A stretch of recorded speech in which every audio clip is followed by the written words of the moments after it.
آج کے دور میں ہمارے معاشرے میں بہت ساری چیزوں کو منحوس سمجھا جاتا ہے۔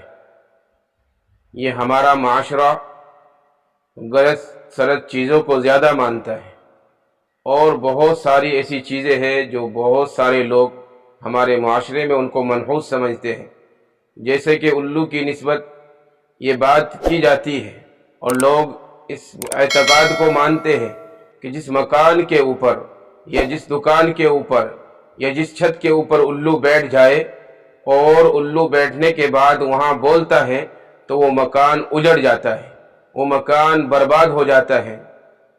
حالانکہ الو منحوس نہیں ہے، نہ اس کے بیٹھنے سے اور اس کے بولنے سے کوئی جگہ اجڑتی ہے، نہ اجاڑ ہوتی ہے، نہ کوئی جگہ برباد ہوتی ہے۔ اور یاد رکھیے، الو جو بولتا ہے وہ خدا کی یاد کرتا ہے، تو کیا خدا کی یاد نحوست لاتی ہے؟ لا حول ولا قوت الا باللہ۔ ہاں، یہ بات اور ہے کہ الو ایسی جگہ پسند کرتا ہے جہاں پر تنہائی ہو، یعنی تنہائی والی جگہ کو الو پسند کرتا ہے، جہاں اسے کوئی اندیشہ نہ ہو، کوئی خطرہ نہ ہو۔ کیوں؟ اس کے اندر حکمت ہے، کیونکہ تنہائی کے اندر اللہ کی عبادت زیادہ ہوتی ہے، اور اللہ کی عبادت میں تنہائی میں لذت آتی ہے اور مٹھاس آتی ہے، اس لیے الو تنہائی والی جگہ پسند کرتا ہے۔ اور یہی وجہ ہے کہ الو تنہائی یعنی اجڑی ہوئی جگہوں میں بیٹھتا ہے اور اس کو پسند کرتا ہے۔ اب آپ ذرا غور کریے کہ جو جگہ اجڑی ہوئی ہے اور وہ اجاڑ ہوئی ہے تو کس کی وجہ سے اجڑی ہے، کس کی وجہ سے برباد ہوئی ہے؟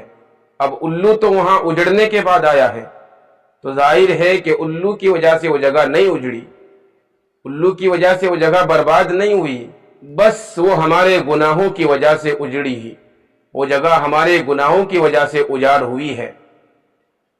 تو جب یہ بات ہے تو پھر الو منحوس نہیں ہے، بلکہ منحوس ہم ہیں اور ہمارے گناہ ہے، اور ہم گناہ گار ہیں۔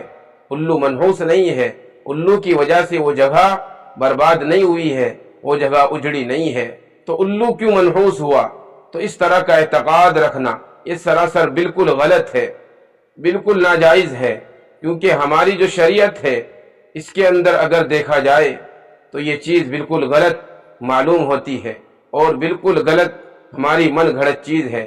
اس لیے ہمیں چاہیے کہ ہم شریعت کے آئینے کے اندر اپنی زندگی کو دیکھ کر اس کی اصلاح کریں، اور جو ایسی چیزیں غلط سلط ہمارے دماغوں کے اندر پھیلی ہوئی ہے اس چیز کو بالکل نکال کر اپنی زندگی کو گزارے، کیونکہ یاد رکھے نفع اور نقصان دینے والی ذات صرف اللہ تبارک و تعالیٰ کی ہے۔ اللہ تبارک و تعالیٰ ہی نقصان کا مالک ہے، اللہ تبارک و تعالیٰ ہی نفع کا مالک ہے۔ کوئی جانور یا الو کسی کو نفع نہیں دے سکتا، کسی کو نقصان نہیں دے سکتا۔ اس لیے آپ تمام حضرات اس چیز کو یاد رکھیں اور اس چیز کو بالکل اپنے دماغ میں بٹھائے کہ الو منحوس نہیں ہے، اور الو کے بیٹھنے سے کوئی جگہ اجڑتی نہیں ہے، اور الو کے بیٹھنے سے، الو کے بولنے سے کوئی جگہ برباد نہیں ہوتی۔